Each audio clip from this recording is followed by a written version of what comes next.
Hello everyone, and welcome to episode 30. Today, we are going to make a drastic aesthetic change in the Republic.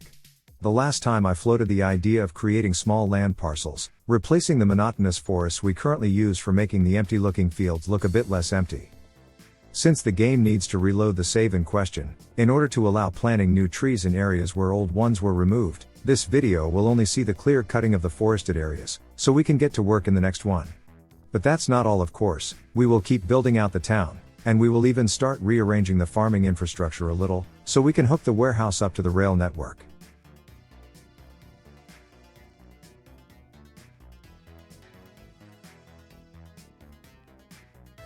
The small test area turned out rather nice, or is it just me? In my mind's eye, we will of course use trees alongside the bushes, just to give even more variety to this new way of decorating empty fields, but this is a decent little test case for it.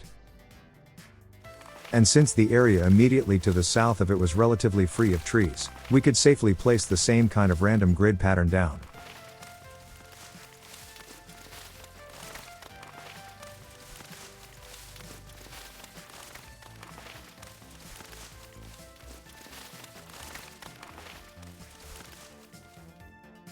We don't need to adhere to 90-degree turns all the time. We can be a bit more free-spirited about it.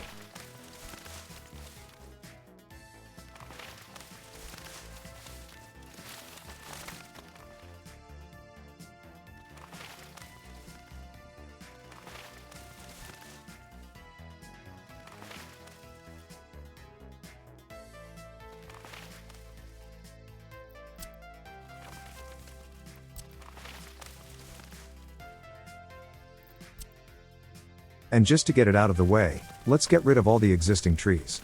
I will now spend a couple minutes going over the entire area, systematically clear-cutting everything in sight. Except the forest around Utegrad. We need that for the boards, but everything else needs to go. It will give me some time to revisit the quote-unquote situation currently happening in the community. I can only repeat myself from the last episode. The developers are currently in the middle of a legal dispute with a copyright troll. And the worst possible thing the community can do is to add to the fire by harassing the one abusing the DMCA system. Yes, emotions are running high, and it might appear to be a clear-cut case from the outside. But it is never that simple when it comes to the letter of the law, so please, don't give the troll any ammunition he can use against the developers. The best thing you can do right now is to keep playing the game, write some encouraging words for the developers on the Steam forums, and leave the troll alone. That is all I really have to say about the matter. My legal knowledge comes from videos and podcasts, so yeah, I'm not an expert, but I do know that once a legal process starts, the best thing for all parties is to stay quiet, because anything they say or do can, and will, be used against them. So don't be surprised if the developers will stay quiet for a long time on the matter. On a brighter note, they did release a developer blog post on Steam just as I'm editing the episode, and the fact that development is still happening should be an encouraging sign. Anyways, now that I ran out of things to say, I will add a timestamp on the screen, and if you would like to skip over the rest of the deforestation, skip to it on the video progress bar. Not much will happen until then.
And that should do it. I will discover one or two small trees hiding in places, but the vast majority of the job is now done. We just need to wait for a reload, and we can start planting.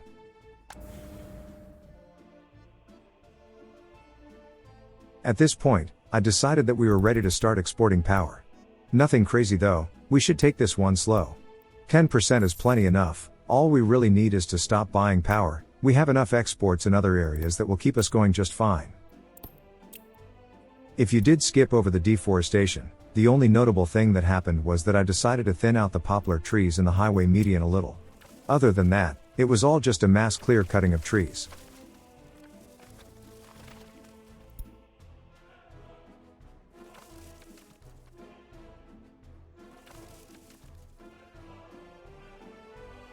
As for these two, they are shaping up to be a nice little taste of things to come. Of course, there are small imperfections, which we need to fix as the plants grow up. The best way to discover them is by waiting.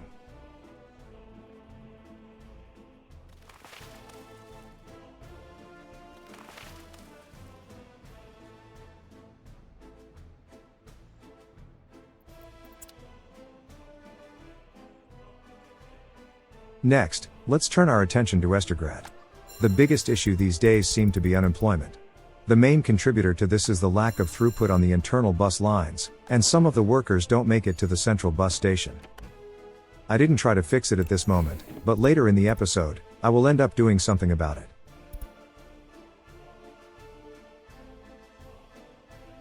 What I was more interested in was the further expansion of the island community. We had a lot of free space still, and the best thing we can do right now is to ensure it is ready for new buildings.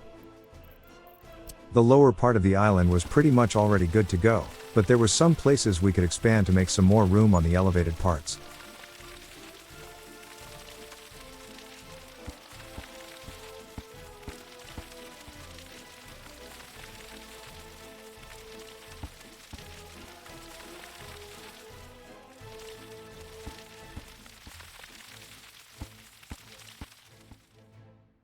Let's bring the terrain back a little around the road ramp between the two elevations. Once the buildings are down, we can bring back the gentle slopes again, but we need more room right now. Oh right. Almost forgot about the coastal railroad. I did mention in the last episode that the current track layers are really struggling with the tunnels, and to help them out, we will need a tunnel borer added to the rail construction office. The thing about that machine is, that it is super expensive. So, unfortunately that means a new loan. But fortunately for us, the biggest moneymaker exports are filling their storages nicely, so it won't be long before we can repay it in full. In fact, I have a suspicion that we will be completely debt-free fairly early in the next episode.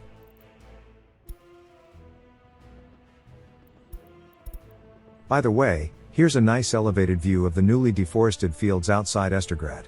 Just imagine some small patches of trees, surrounded by big green pastures, separated by bushes. We might even go ahead and add a couple farm fields for good measure, since we have some extra room in the farm distribution offices for them. Anyways, at this point, that tunnel digger should be good to go, and we have some urban planning to do, so let's just leave it to its own devices. Now, about the new apartments. As usual, we are spoiled for choice.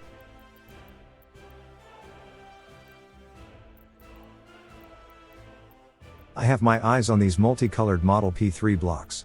Especially the bigger ones. There should be plenty of room to build at least 4 of them. First, let's make sure we are aligned with the other buildings.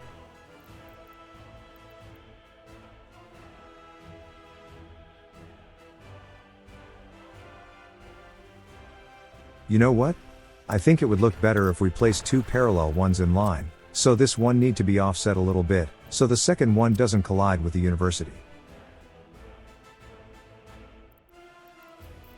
I even tried to use the measuring tool for even spacing.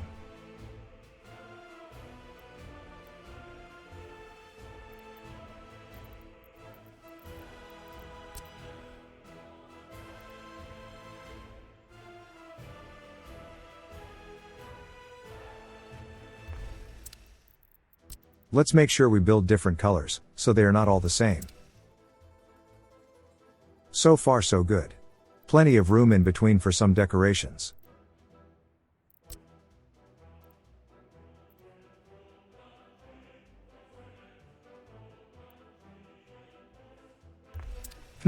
Maybe a tiny bit further back will be better in this case.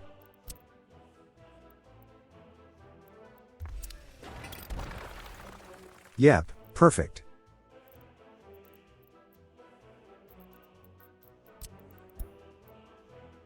We have a set distance between them at this point, so let's keep things consistent, and use the same measurement on the other side.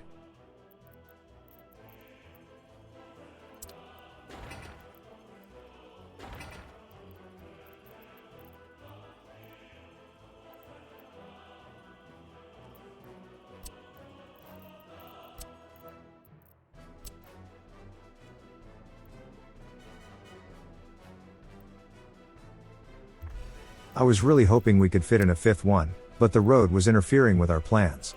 But that's fine, we will need a lot, and I really mean a lot of services for all these people. They are very big apartment blocks, holding a combined workforce of 2,000, not to mention the children, so it won't hurt to have some extra room for the amenities. In order to make it look a bit more organized though, how about we make the fourth building parallel with the third? Oh yeah, that looks pretty good to me.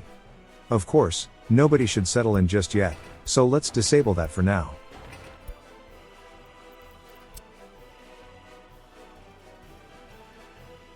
Next, I wasn't really happy with the amount of car traffic going to the power plant. Doubling the amount of parking available should ensure constant staffing there, and we might even be able to get rid of the microbuses currently supplementing the workers there.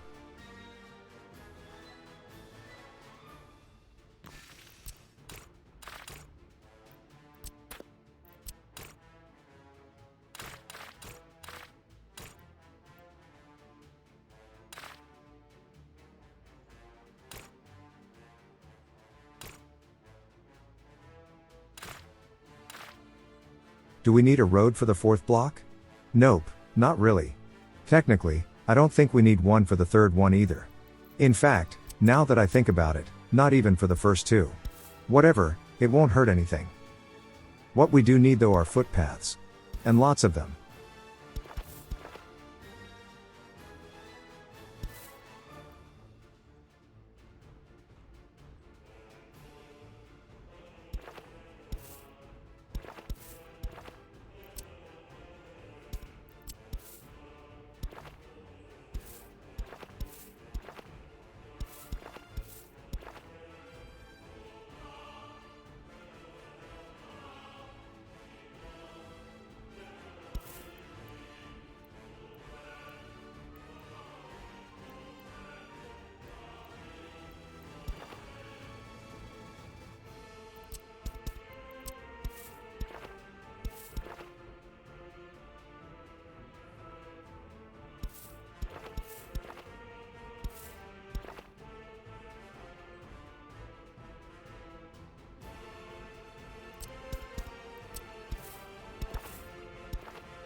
Yeah, I think that's a good start.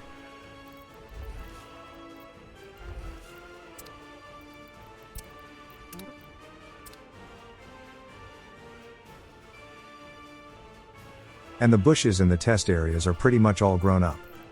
There are still a couple small gaps we need to fix, but they are already a good representation of what to expect. I think I will use bigger fields for the wider areas. These small parcels only really make sense for these smaller spaces between roads and rail tracks. Also, I decided to start using trees to fill in these small gaps in a couple places. Sure, the majority of the dividers will be bushes, but that doesn't mean we cannot use trees in one or two spots here and there.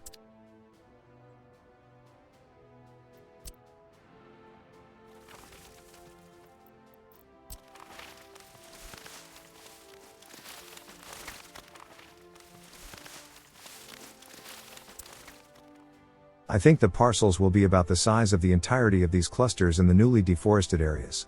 But the general idea is pretty much the same. And now that I think about it, we have that very nice measuring tool at our disposal. We can use that to plan out the arrangement of the fields, and it will be easier to follow straight lines at longer distances. And now that we have a clear area to work with, I did notice a couple spots where we can rejuvenate the ground, and bring back some grass. The trick to using this tool is that if you want to get close to buildings and roads, you need to use the outer edges of the brush.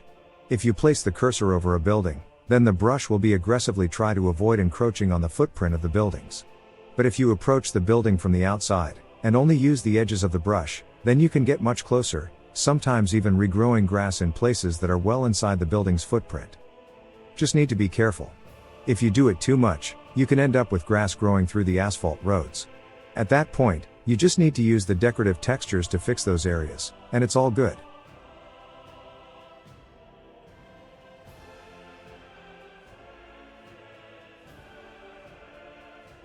Looking at the storages, steel is at 73%, fuel is at 79%, and bitumen is at 65%. Oh wait. The fuel is being picked up right now. Get ready for a big payday, everybody. And what is this? A leftover underground cable from the early days of the Republic. I bet this was the one powering the oil fields.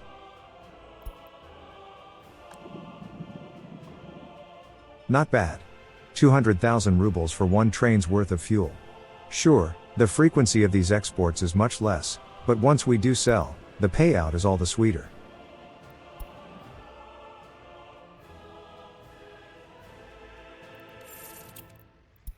Might as well keep paying off that loan. In fact, we can do 2 of these 200k repayments.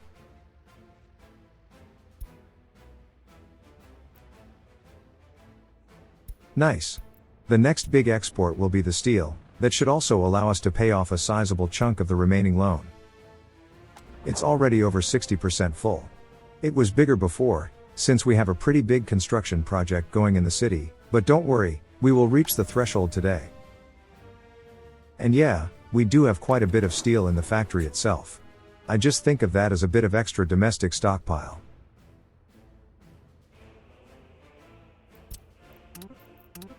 You know, I think I will decrease the priority on these, and I will even tell workers not to walk in from the street for a construction job. We have plenty of apartments available in the towers, so these are not exactly critical right now. Next on the agenda was the farm. I mentioned in the last episode that I really wanted to connect the food warehouse to the rail network, but the current positioning made it pretty much impossible to accomplish. I arrived at the conclusion that the best course of action is to move the distribution offices, and rebuild the warehouse in their place. To ensure continuous operation, maybe we should do it one by one. Also, if we do end up using trains for bread deliveries, we could pretty much get rid of 2 assignments in the farm DOs, freeing some space up for more fields. Not 100% sure if the factory connection will be long enough to go under the power lines though. We might need to rebuild the factory too, but that's a small price to pay.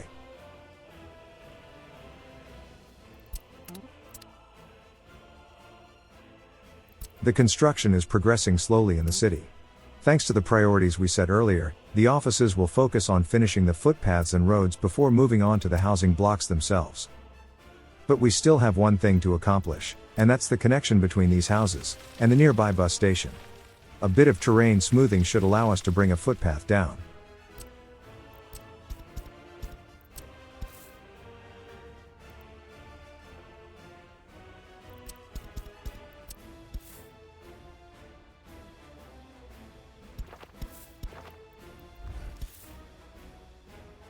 Oh good, almost forgot about this temporary dirt turnaround I added in the last episode. It's so hidden, if we didn't stumble upon it, I bet it would have stayed there for decades.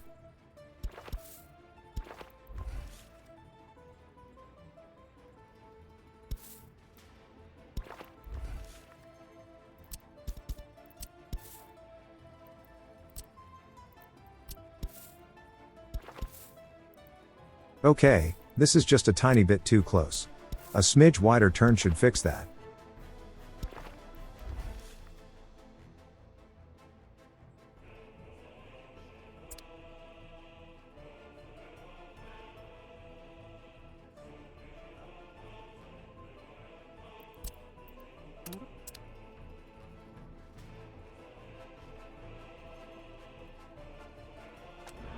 Steel is now at 71%.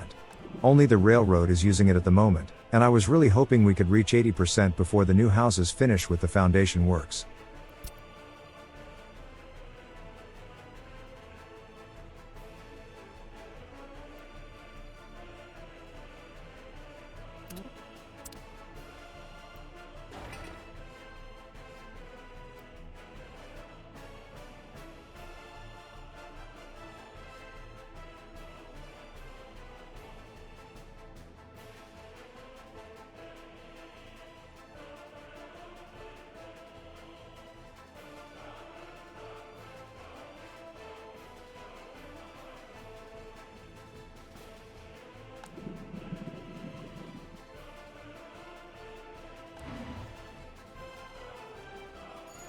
At this point, unemployment was really starting to become an issue.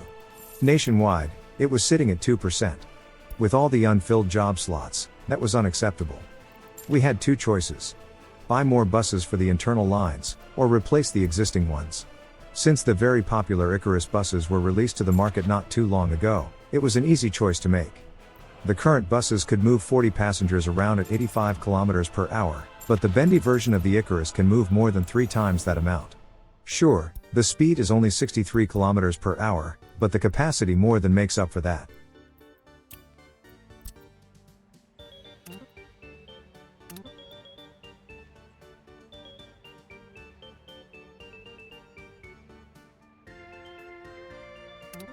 It seems I accidentally only bought 3 for one of the depots.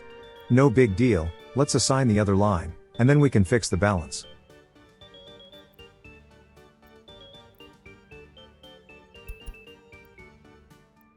And yeah, I did sell those old buses. At this point, I didn't see much point keeping them around. Let's just buy that last one, add it to the line, and it should be sorted.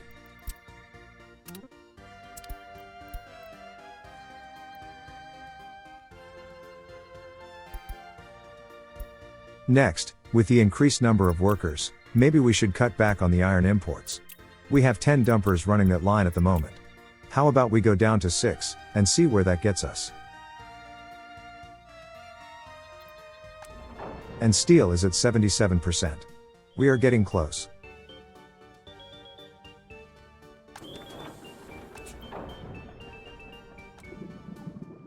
But with this pace, it seems bitumen will be the next export, and steel will finish third.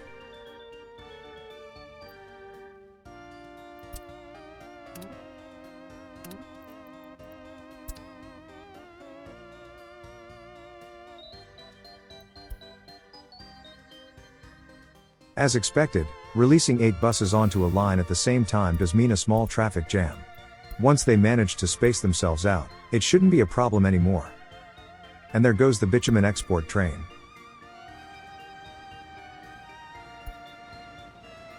Let's see what kind of money it gives us. If I remember correctly, it should be a bit more lucrative than fuel.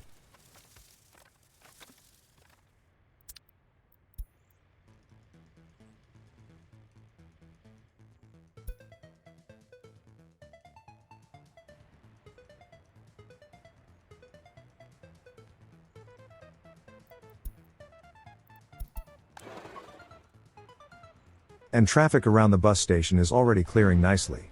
And once we can split it between the 2 stations, it will be even better.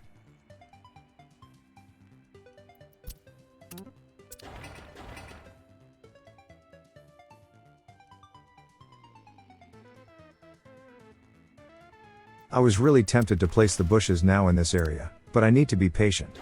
Wait for a reload, or it will just end up looking bad.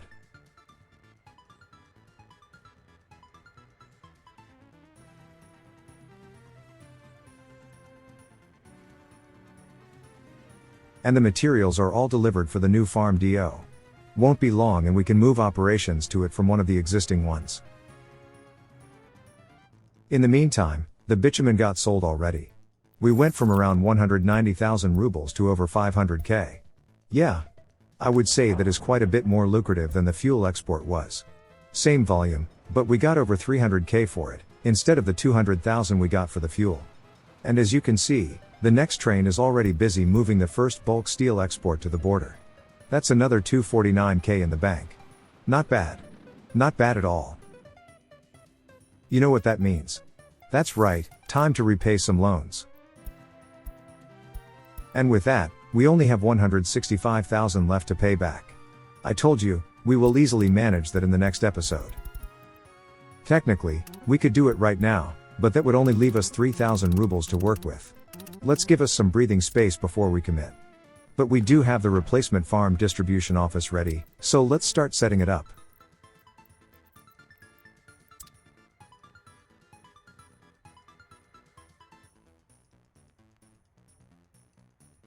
Apart from the grain deliveries, we are still using these offices for moving bread to the town warehouse, and for exporting the excess. Once the new warehouse is connected to the rail network, those extra assignments will be unnecessary.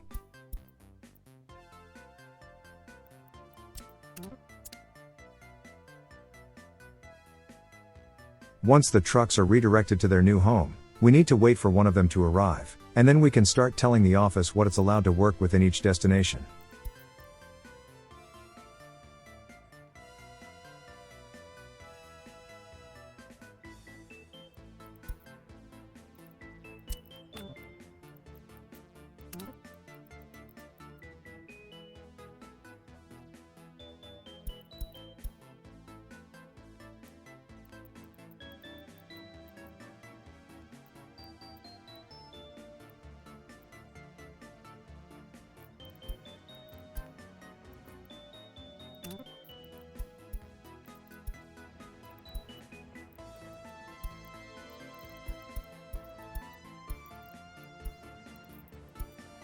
That was a bit confusing at first, but I think I managed to recreate it correctly in the end.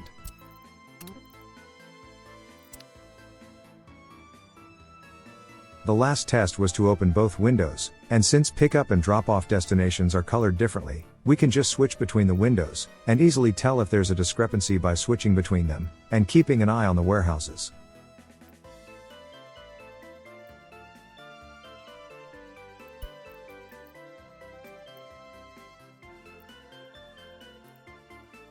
Once I was satisfied with the setup, we could demolish the old office without reservations.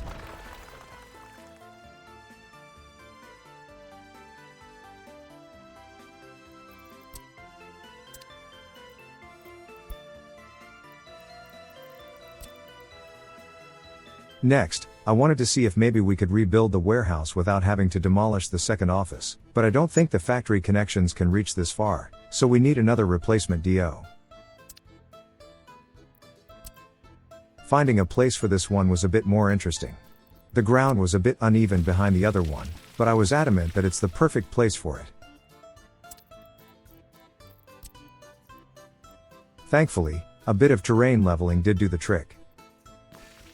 Now, I did place it down, but I might go ahead and build the mirrored version in the next episode instead. That should allow a better level crossing over the rail tracks. Since we will end up moving the grain silo as well, it's needless to say that the current road setup was not long for this world, so I didn't really bother with permanent roads yet.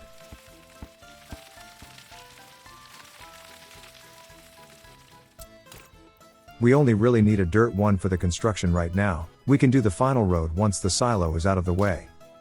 But as I've said, I think I will go and build the mirrored version. Only one active truck is allowed inside these offices anyway, so it's safe to use the mirror image of it. Anyways, that's about it for today. I think it's safe to assume that the next episode will have quite a bit of tree and bush planting in it. And with the remaining loans all the way down below 200,000 rubles, we are very close to being debt-free once more. Which means, it should be a bit easier to make money now. And who knows, maybe once we reach a couple million in the bank, we might even start investing in some helicopters. We might even go ahead and build a chopper-based construction hub on the other side of the mountain. But what I really want to do is to replace the current firefighting system with helicopters. I'm happy with the current system, but you know. Anyways, thank you for watching. If you liked the video, then leaving a like and subscribing to the channel just might motivate me to make more. If you are more in the donating mood, you can find a link to my Ko-fi page in the description, where you can buy me a glass of water. I don't really drink coffee. Thank you for your support, and until next time, I will see you later.